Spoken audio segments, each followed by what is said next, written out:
Good morning student. कल हम लोगों ने पिछली क्लास में पढ़ा रेडॉक्स रिएक्शन किसे कहते हैं और ऑक्सीडेशन किसे कहते हैं।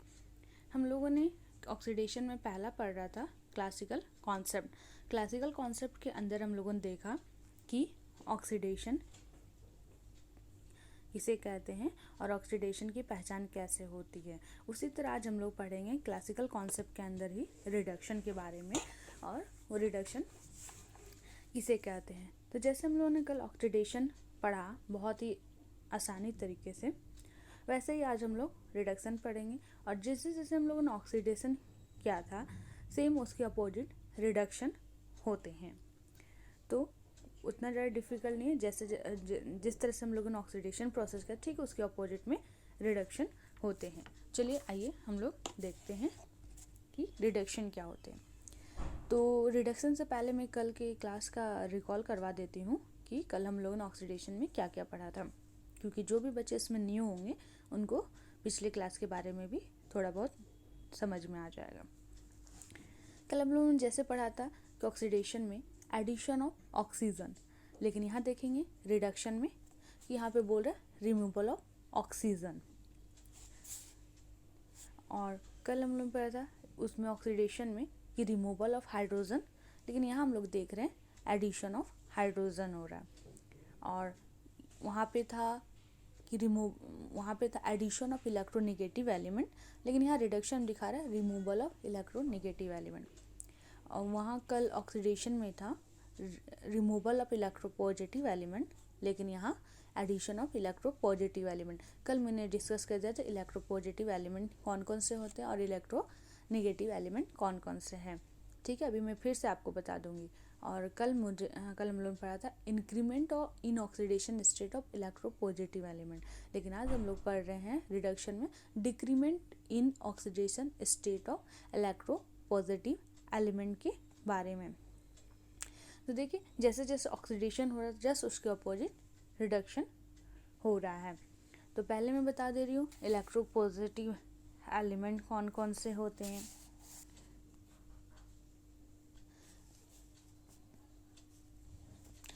इलेक्ट्रोनेगेटिव एलिमेंट के बारे में पहले होते हैं electronegative element fluorine, oxygen, nitrogen, chlorine, bromine, iodine, sulphur, carbon और हाइड्रोजन। ये जितने हैं ये सारे इलेक्ट्रोनेगेटिव एलिमेंट होते हैं और इलेक्ट्रो पॉजिटिव एलिमेंट होते हैं। जितने भी अल्कली मेटल होते हैं, अल्कली मेटल में जैसे sodium, potassium, rubidium, caesium, lithium और जितने भी अल्कलाइन अर्थ मेटल होते हैं वे सारे भी इलेक्ट्रोपॉजिटिव एलिमेंट होते हैं। ठीक है, अब हम लोग फर्स्ट देखते हैं रिमूवल ऑफ ऑक्सीजन कि इसमें ऑक्सीजन का रिमूवल कैसे हो रहा है। जैसे हम लोगों ने एग्जांपल कर CuO कॉपर ऑक्साइड को जब कार्बन से रिएक्ट करवाते हैं तो इसमें से ऑक्सीजन रिमूव हो जाता है। तो ये ऑक्सीजन कार्बन से रिएक्ट करके कार्बन मोनोऑक्साइड और Cu फ्री हो जाता है। इससे ये पता चल रहा है कि ऑक्सीजन रिमूव हो गया है, तो ये रिडक्शन कहलाता है। और एग्जांपल देखते हैं CuO कॉपर ऑक्साइड को जब हाइड्रोजन से रिएक्ट करवाते हैं तो कॉपर अलग हो जाता है और हाइड्रोजन H2 से रिएक्ट करके वाटर बना लेता है। उसी तरह ZnO में देखते हैं ZnO और H2 को जब रिएक्ट करवाते हैं तो Zn अलग हो जाता है H2S से, तो ये वाटर बना लेता है। इससे ये पता चलता है कि ऑक्सीजन ZnO से रिमूव होके हाइड्रोजन के साथ रिएक्ट कर लेता है। यहाँ पे हम वही देखेंगे कि जिंक ऑक्साइड का रिडक्शन हो रहा है। ठीक है, इसमें पहचानेंगे कि किसका किससे रिडक्शन हो रहा है। तो रिमूवल ऑक्सीजन जिससे हम लोग ऑक्सीजन हटा रहे हैं उसका ही रिडक्शन हो रहा है। उसी तरह स्टीम वाटर लेंगे H2O को कॉक से जब रिएक्ट करवाते हैं तो ऑक्सीजन कार्बन से रिएक्ट कर कार्बन मोनोऑक्साइड H2 बनाता है, जिससे हम लोग वाटर गैस करते हैं और यहाँ पे वाटर का ही रिडक्शन हो रहा है। उसी तरह Fe3O4 को जब 4H2, ये बैलेंस है सारे रिएक्शन, आप लोग करके देख लीजिएगा। इसीलिए आगे में 4 लगाया। जब Fe3O4 को H2 से जब रिएक्ट किया जाता है हाइड्रोजन से, तो ये Fe अलग हो जाते हैं और ये हाइड्रोजन ऑक्सीजन से रिएक्ट करके H2 बनाते हैं। तो ऑक्सीजन किससे हटा? Fe3O4 से हटा, इसलिए Fe3O4 का रिडक्शन हुआ। ठीक है, यहाँ तक समझे। दूसरा पॉइंट है एडिशन ऑफ हाइड्रोजन। इसमें क्या करेंगे? हाइड्रोजन का एडिशन करेंगे। चलिए देखते हैं। जैसे N2 को जब 3H2 से रिएक्ट किया गया है, तो ये हाइड्रोजन नाइट्रोजन के साथ मिलके NH3 अमोनिया बना लिया। ठीक है, और ये 3 इसलिए लिखा जैसे नाइट्रोजन यहाँ पे 2 है, हाइड्रोजन यहाँ 2 है। जैसे हम लोग ऐसे देखें सिंपल में, H2 plus N2 plus H2 को जब रिएक्ट करवाते हैं तो NH3 बनता है। ठीक है, NH3। तो यहाँ पे देखते हैं कि यहाँ नाइट्रोजन 2 है और हाइड्रोजन 2, लेकिन यहाँ तो देखते हैं हाइड्रोजन 3 है और यहाँ पे 2। इसको बैलेंस करने का अगर नाइट्रोजन के आगे 2 लगा देते हैं तो नाइट्रोजन 2 हो गया और हाइड्रोजन 6 हो गया। जब हाइड्रोजन 6 हो गया तो यहाँ पे 2 है, तो इसको 6 करने के लिए 3 से मल्टीप्लाई कर देंगे तो ये 6 हो जाएगा। तो ये हो जाता है रिएक्शन बैलेंस। ठीक है, उसी तरह देखते हैं Cl2 प्लस H2 को रिएक्ट करवाते हैं तो 2HCl बनता है, जिसमें क्या हुआ कि हाइड्रोजन और क्लोरीन रिएक्ट करके HCl बना लिए, मतलब हाइड्रोजन अटैच हो गया क्लोरीन के साथ, तो 2HCl बन गया। तो यहाँ पे क्लोरीन का रिडक्शन हो रहा है। ठीक है, उसी तरह S प्लस H2 सल्फर को हाइड्रोजन से रिएक्ट करवाते हैं, H2S बनता है, तो सल्फर का एडिशन, जिसमें जो चीज़ ऐड हो रहा है उसका रिडक्शन होगा। ठीक है,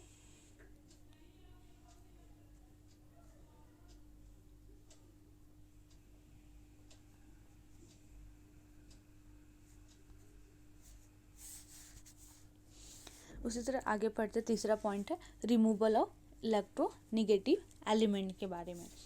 इलेक्ट्रोनेगेटिव एलिमेंट तो हम लोगों ने पढ़ लिया, क्या है? Fluorine, oxygen, nitrogen, chlorine, bromine, iodine, sulphur, chlorine और हाइड्रोजन, इतने सारे इलेक्ट्रोनेगेटिव एलिमेंट है। तो पहचानेंगे कैसे?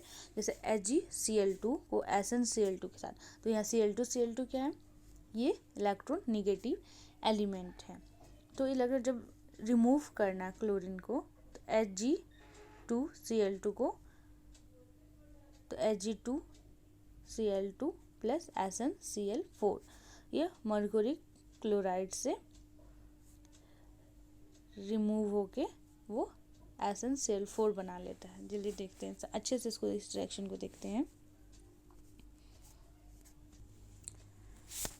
ये रिएक्शन शायद मुझे थोड़ी सी गड़बड़ लग रही है कि कल मैं इस रिएक्शन को देके आपको सुधार दूंगी। चलिए आइए उसके आगे देखते हैं। जैसे FeCl2 को H2 से रिएक्ट किया गया तो FeCl2 प्लस 2HCl, तो इसमें क्लोरीन का रिमूवल किया गया, इलेक्ट्रोनेगेटिव एलिमेंट यहाँ से आयन से हट के हाइड्रोजन से रिएक्ट करके HCl बनाया, तो HCl होता है, इसे फेरिकुलर का रिडक्शन। इसमें जरूरी नहीं है कि पूरा ही क्लोरीन हट जाएगा, इसमें एक या एक से अधिक जितना पॉसिबल उतना हट सकता है। तो यहाँ पे सिर्फ एक हाइड्रोजन सिर्फ एक क्लोरीन से रिएक्ट करके HCl बना करके इसको रिडक्शन कर दे रहा है, तो इससे ये पता चलता है कि इलेक्ट्रोनेगेटिव एलिमेंट का रिमूवल हो रहा है। ठीक है, उसके बाद हम लोग देते चौथा point addition of electropositive element का एडिशन करते हैं। जैसे HgCl2 को जब Hg से रिएक्ट करवाते हैं तो Hg2Cl2 बनता है, तो मर्क्यूरी क्लोराइड का ही रिडक्शन, मतलब HgCl2 में ये क्या है? Hg इलेक्ट्रोपॉजिटिव है और ये इलेक्ट्रोनेगेटिव है, और ये भी इलेक्ट्रोपॉजिटिव है। तो इलेक्ट्रोपॉजिटिव एलिमेंट का इलेक्ट्रोपॉजिटिव के साथ जब रिएक्ट करवाते हैं तो देखिए यहाँ पे Hg1 था तो यहाँ पे 2 हो गया, तो Hg2Cl2, तो ये पूरा मर्क्यूरी क्लोराइड का रिडक्शन हो रहा है। ठीक है, उसी तरह CuCl2 को जब Cu से रिएक्ट करवाते हैं तो Cu2Cl2, तो रिडक्शन होता है, क्यूप्रिक एडिशन होना, तो ये इलेक्ट्रोपॉजिटिव एलिमेंट है, तो ये इसके साथ ऐड हो जाता है, एडिशन करके Cu2Cl2 बना के रिडक्शन ऑफ क्यूप्रिक क्लोराइड बनाता है। ठीक है, यहाँ तक आप लोग को अच्छे से ये रिएक्शन को मैं कल आपके क्लास में अच्छे से बताया। मुझे थोड़ी सी इसमें डाउट लग रही है, शायद यहाँ पे SN2 नहीं होगा, या तो Hg के साथ नहीं, कुछ वैसे प्रॉब्लम है, मैं कल आपको इसका क्लियर कर दूँगी। ठीक है, अब हम लोग आगे देखते हैं।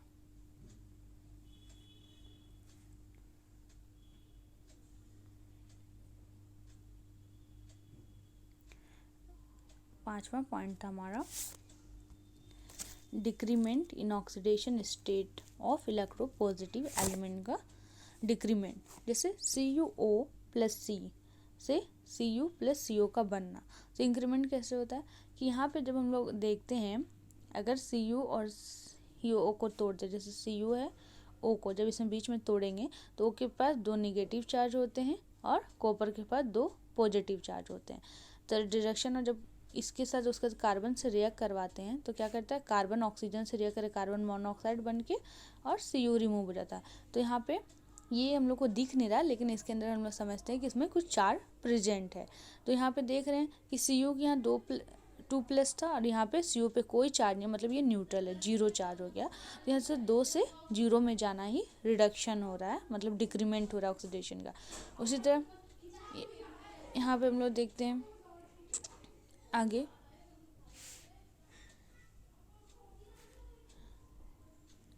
कि CuSO4 plus Fe, CuSO4 plus Fe को जब रिएक्ट करवाते हैं तो CuSO4 2 माइनस होता है और कॉपर 2 प्लस होता है। तो ये Fe से रिएक्ट करके FeSO4 बनाता है, तो FeSO4 प्लस Cu बनाता है। तो Cu 2 से 0 हो गया और FeSO4 बना, तो यहाँ पे 2 से 0 की ओर जाना ही डिक्रीमेंट हो रहा है ऑक्सीडेशन का। इससे भी समझेंगे कि ये यहाँ रिडक्शन हो रहा है इलेक्ट्रोपॉजिटिव एलिमेंट का। उसी तरह FeCl3 को H2S से रिएक्ट करवाते हैं तो Fe यहाँ पे 3 प्लस है, जैसे FeCl3 जब तोड़ते हैं तो क्लोरीन के पास FeCl3 में 3 निगेटिव चार्ज है, क्योंकि क्लोरीन 3, एक क्लोरीन पे 1 निगेटिव चार्ज होते हैं, तो 3 क्लोरीन पे 3, तो यहाँ पे 3 क्लोरीन चार्ज है, तो Fe पे 3 प्लस चार्ज होगा। ठीक है, जब H2S से रिएक्ट करवाते हैं तो FeCl2 बनता है, जैसे यहाँ पे क्लोरीन में 2 चार्ज है तो फ्लोरीन में 2 चार्ज होंगे। ठीक है, तो देखिए यहाँ से 3 से 2 की ओर जाना ही, 3 से 2 की ओर जाना ही डिक्रीमेंट हो रहा है, डिक्रीमेंट हो रहा है ऑक्सीडेशन नंबर का या स्टेट का। तो यहाँ पे भी रिडक्शन हो रहा है। ठीक है, यहाँ तक हम लोगों ने 5 पॉइंट पढ़ लिया रिडक्शन का। 5 पॉइंट क्या है कि पहला है रिमूवल ऑफ ऑक्सीजन, दूसरा है एडिशन ऑफ हाइड्रोजन, तीसरा है रिमूवल ऑफ इलेक्ट्रोनेगेटिव एलिमेंट, चौथा है एडिशन ऑफ इलेक्ट्रोपॉजिटिव एलिमेंट, और पांचवा हम लोगों ने पढ़ा डिक्रीमेंट इन ऑक्सीडेशन स्टेट या नंबर ऑफ इलेक्ट्रोपॉजिटिव एलिमेंट का। इतना तक में हम लोग क्लासिकल कॉन्सेप्ट के बारे में पढ़े, जिसमें है ऑक्सीडेशन के बारे में और रिडक्शन के बारे में। इसका लास्ट पॉइंट बता रहे हैं कि this substance which bring reduction, ऐसा सब्सटेंस जो रिडक्शन लाता है उसको हम लोग रिड्यूसिंग एजेंट और रिडक्टेंट कहते हैं। ठीक है, जो रिडक्शन लाएगा उसको रिड्यूसिंग एजेंट या रिडक्टेंट कहते हैं क्लासिकल कॉन्सेप्ट के अकॉर्डिंग, ये लाइन दिया हुआ है। ठीक है, हम लोग दूसरा पढ़ेंगे मॉडर्न कॉन्सेप्ट और इलेक्ट्रॉनिक कॉन्सेप्ट। तो मॉडर्न कॉन्सेप्ट ये तो क्लासिकल था, पुराना लोग दिए थे। अब नए कॉन्सेप्ट में क्या है, ऑक्सीडेशन के बारे में पढ़ते हैं कि according to this concept, the process which involve the loss of one or more electron from an atom or ion or molecule is called oxidation या de-electronation कहते हैं। ठीक है, इसमें क्या कहा गया है, सबसे इम्पॉर्टेंट लाइन है वन और मोर इलेक्ट्रॉन का लॉस ऑफ वन और मोर इलेक्ट्रॉन का लॉस होना, या तो एटम रहेगा या तो आयन या कोई भी मॉलिक्यूल है, अगर उसमें एक से अधिक इलेक्ट्रॉन का लॉस हो रहा है तो वो ऑक्सीडेशन कहलाता है। जैसे देखिए Mg क्या है, एटम है, एटम में से अगर Mg का एटॉमिक नंबर 12 होता है, ठीक है, अगर इसमें से हम 2 इलेक्ट्रॉन निकाल देते हैं तो Mg 2 प्लस बन जाता है। तो यहाँ पे क्या हो रहा है कि Mg ने अपने 2 इलेक्ट्रॉन को निकाल दिया, तो वहाँ पे हो रहा है ऑक्सीडेशन। ठीक है, Mg यहाँ पे न्यूट्रल था तो 0 चार्ज, अब यहाँ 2 चार्ज, तो 0 से 2 बढ़ना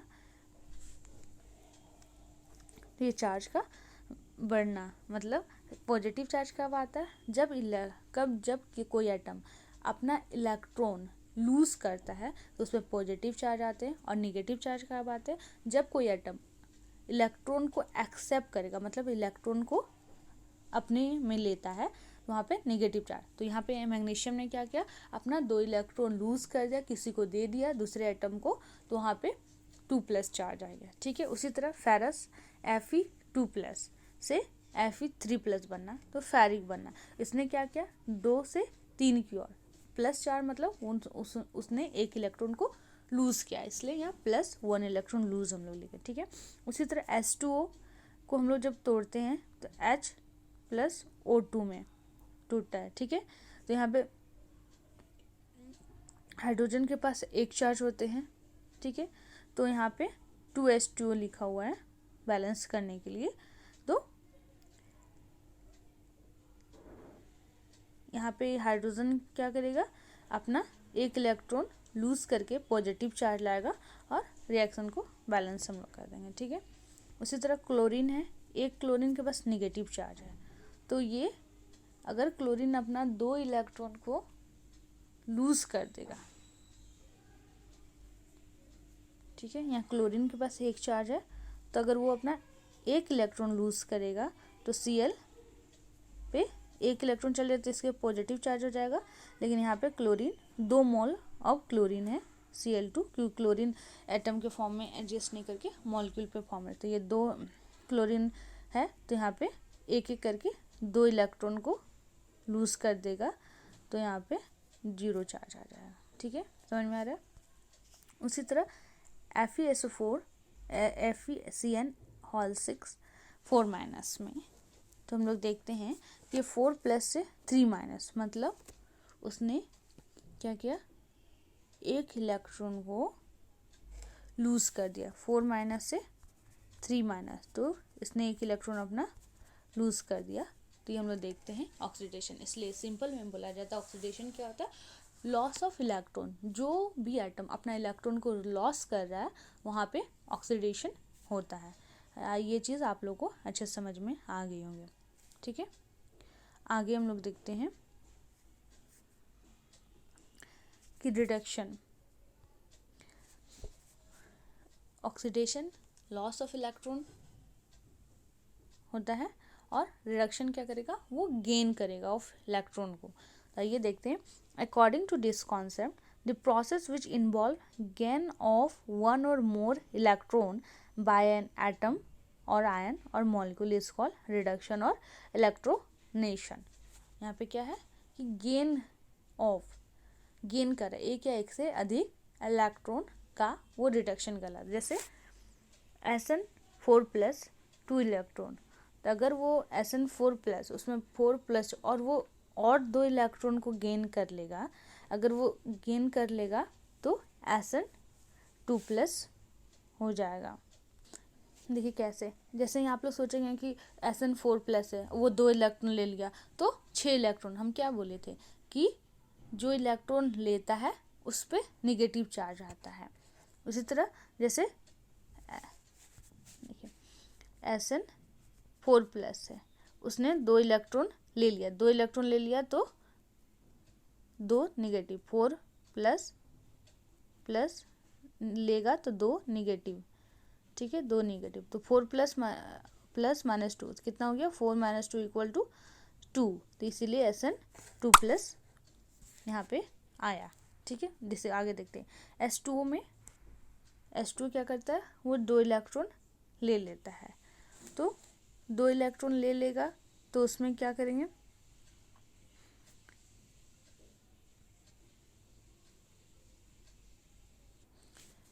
ये रिएक्शन को आप लोग छोड़ दीजिए। यहाँ से देखिए, ये थोड़ा सा डिफिकल्ट लग रहा है, बाद में आप लोगों को ये समझ में आया। जैसे क्लोरीन है, इस पे क्या है, 0 चार्ज है, उसमें से 1 इलेक्ट्रॉन ले लिया तो क्लोरीन निगेटिव बन गया। तो क्या किया, क्लोरीन ने 1 इलेक्ट्रॉन को गेन किया, तो अपने अंदर वो ले लिया तो उसमें निगेटिव चार्ज। जैसे उसी तरह MnO4- है, उसने क्या किया, 1 इलेक्ट्रॉन को ले लिया, तो MnO4 में एक निगेटिव था और एक निगेटिव ले लिया तो यहाँ पे 2 निगेटिव हो गया, ठीक है।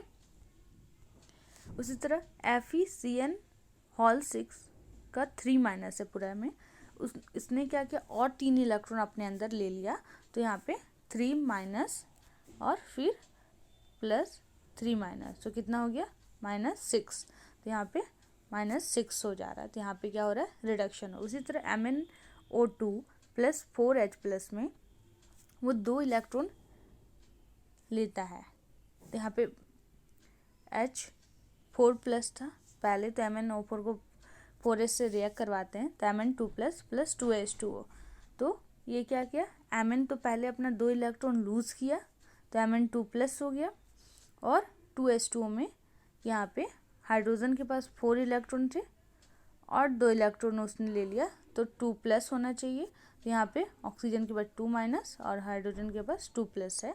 ये जो हम लोग को दिख नहीं रहा है क्योंकि ये 2+ और 2 नेगेटिव दोनों क्या हो जाते हैं, यहाँ पे भी 2 पॉजिटिव 2 नेगेटिव है, दोनों एक दूसरे को बैलेंस कर जाते हैं, इसलिए इसके ऊपर चार्ज नहीं लिखते हैं, और जो बैलेंस नहीं रहते हैं उसके ऊपर चार्ज लिखते हैं।